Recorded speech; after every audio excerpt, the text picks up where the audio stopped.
In this video, I'm going to show you how easy it is to switch out the batteries on your Honeywell home thermostat. If your battery is running low, it will likely say low bat here in the bottom left corner. To do this, you just need to have two AAA batteries. That's it. So the first step is here on the very bottom of your thermostat. There's a little lip. We're going to go ahead and pull gently forward to take the front cover off.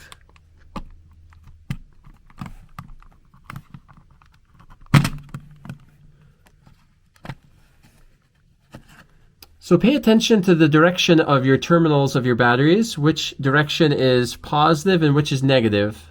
Now we're going to go ahead and replace these two batteries.